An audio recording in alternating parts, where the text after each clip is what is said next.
Negara Brunei Darussalam kaya dengan kebudayaan yang cukup unik dan menarik untuk didedahkan.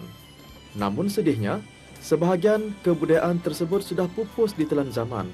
Antaranya, padian yang pada suatu masa dahulu memonopoli perairan Brunei.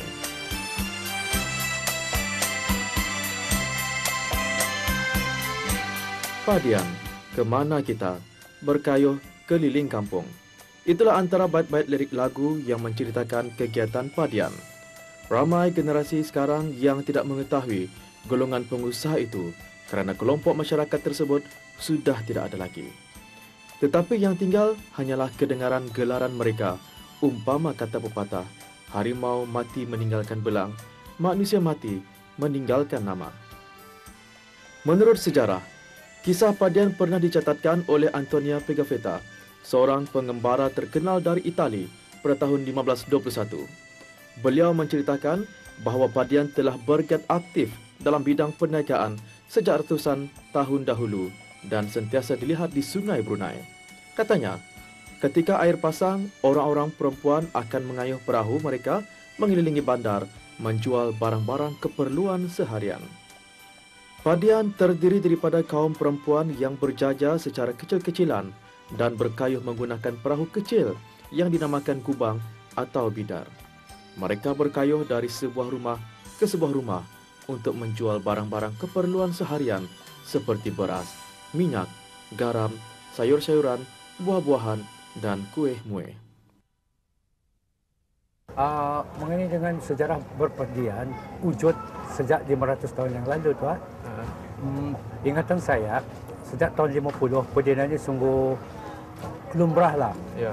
Lumrah diadakan di terutama di kampung-kampung Aing. Ya. Perdianan ini berjajah dari sebuah kampung ke sebuah kampung dalam era tahun 50-an lah.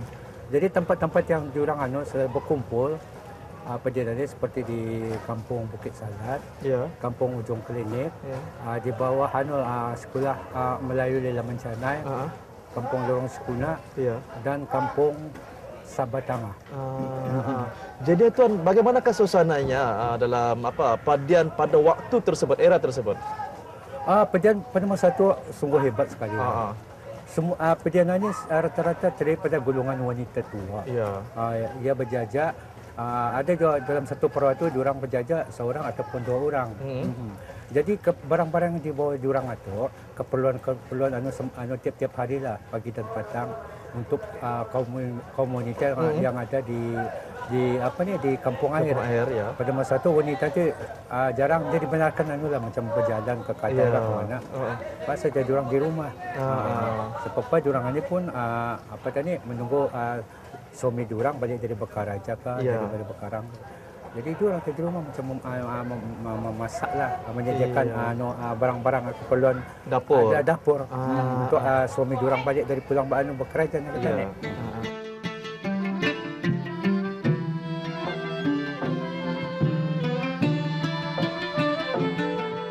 Semasa menjalankan urus niaga, padian sering berdepan dengan cuaca yang tidak menentu. Ada kalanya, mereka terpaksa meredah hujan atau disirami panas terik matahari. Namun, mereka terpaksa melaluinya dengan penuh sabar demi mencari rezeki. Mereka memakai seraung bini yang berbentuk separuh bulatan dan diperbuat daripada daun pucuk untuk melindungi diri mereka daripada risiko berpanas dan berhujan. Padian biasanya memulakan perdagangan dorangannya lebih kurang dalam pukul 7 ataupun pukul 8. Diorang berkayuh, macam berkayuh tu menggunakan perahu. Perahu tu ada bermacam-macam jenis tu saiznya. Perahu tu dipanggil gubang juga, bidar. Jenis perahu tu besar sedikit tu. Barang-barang yang dibawa di atas perahu tu ataupun di dalam perahu tu seperti lok ikan-ikan basahnya katanya. Lok karing pun ada juga. Lok karing itu seperti lok masin, tahai masak api, bubuk karing, belacan. Dan juga makanan tradisional. Ada makanan tradisional katanya buatan orang-orang Brunei pada masa itu. Dan minuman mungkin ada dijual pada waktu tersebut. Seingat saya minuman pada masa itu hanya diorang menjual seperti air gelagah, air tebu. Yes, air tebu. Ataupun piasa muda, air kelapa muda, air piasa kelapa muda. Padian berkayuh menyelusuri Sungai Brunei dengan melalui rumah-rumah penduduk kampung.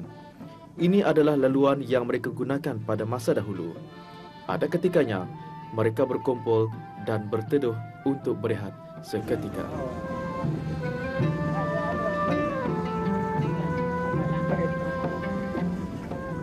Baiklah, Oda, sebentar tadi kita pun sudah pun meronda-ronda tempat nostalgia padian, tempat mereka memulakan perniagaan dan juga sebagainya.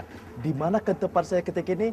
Sebetulnya saya berada di bawah rumah orang dan jika kita imbas suatu ketika dulu, di sinilah di bawah rumah di kawasan Kampung Air, para padian berteduh seketika, berehat seketika sambil kata orang selesai daripada memulakan perniagaan dan juga sebagainya. Dan ada sebagian daripada mereka selesai daripada perniagaan, di sinilah tempat mereka berkomunikasi bersama dengan padian-padian yang lainnya dan juga sebagainya. Dan inilah antara cara-cara ataupun juga tradisi yang telah dilakukan oleh kaum padian ataupun juga para padian sebelum ini. Inilah salah satu keistimewaan bagi generasi sekarang yang kurang memahami dan juga mengetahui seperti saya inilah yang mengenai dengan antara nostalgia dan juga keistimewaan mengenai padian ini.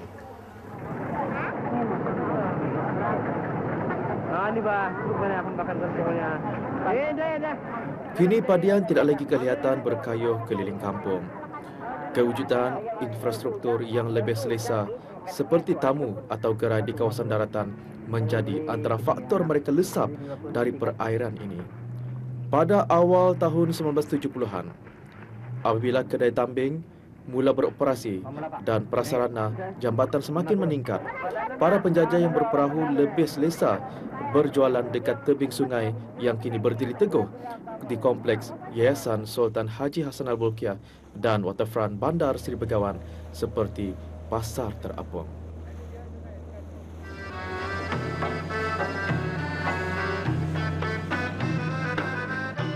Pada sekitar tahun 1980-an, dengan berdirinya Tamu Kianggih di tebing Sungai Kianggih yang begitu mudah didatangi oleh para penduduk Kampung Air, kewujudan padian semakin berkurangan dan akhirnya pupus begitu sahaja. Tamu ini merupakan salah satu tempat yang penuh nostalgia dengan budaya lama, terutama sekali budaya jual beli yang mesra dan melayan dengan senyuman. Baiklah, kita sebentar tadi telah pun menyaksikan antara tempat-tempat nostalgia padian yang dikongsikan bersama dengan anda pada hari ini. Dan pada ketika ini saya berada di Tamu Kianggih, Bandar Seri Begawan. Dan di awal tahun 80-an, satu perubahan telah berlaku tempat perniagaan asalnya daripada Kampung Air yang dikenali sebagai padian. Dan selepas itu bergerak pula ke Tamu Kianggih di sini. Di sinilah tempatnya satu perniagaan dilakukan setiap hari dan juga pelbagai jualan yang ataupun juga pelbagai perniagaan telah pun diadakan di sini. Dan pada hari ini memang ramai peniaga-peniaga dan juga pembeli sama-sama memeriahkan suasana di Tamu Kianggih ini. Untuk itu, bagaimana kalau kita saksikan bersama antara kemeriahan yang terdapat di sini walaupun dalam keadaan cuacanya yang panas. Kita saksikan bersama.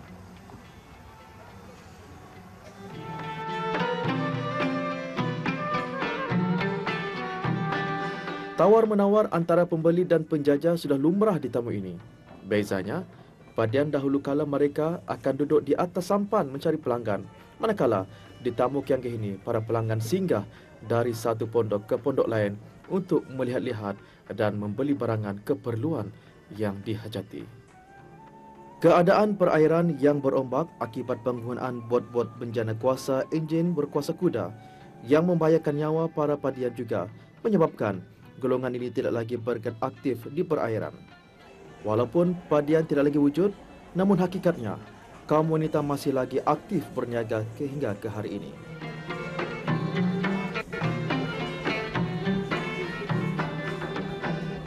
Mereka menjalankan perniagaan secara kecil-kecilan di tamu-tamu dan gerai-gerai makan. Malahan, ada sebilangan mereka yang lebih aktif dengan membuka perusahaan yang boleh dimajukan dan dipasarkan ke luar negara, seperti perusahaan membuat sos, keropok dan sebagainya.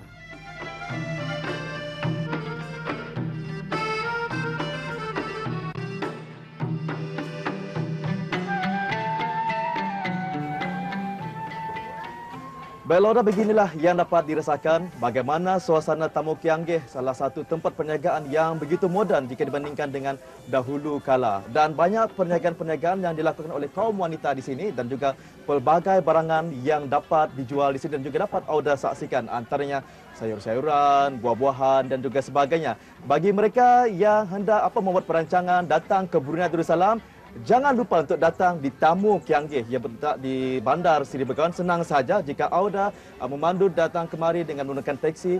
Tanyakan saya kepada pemandunya, di manakah letaknya Tamu Kianggih? Di sinilah letaknya pelbagai jualan barang-barangan ataupun juga buah-buahan serta sayur-sayuran yang terdapat di sini. Seperti mana yang Auda dapat saksikan, di kanan dan juga kiri saya terdapat sayur-sayuran yang terdapat dijual di sini. Dan inilah salah satu nostalgia ataupun juga tempat yang mempunyai penarikan di negara kita, Brunei Darussalam ini. InsyaAllah ada akan kita kongsikan lagi mengimbas kenangan lalu dalam nostalgia padian ini.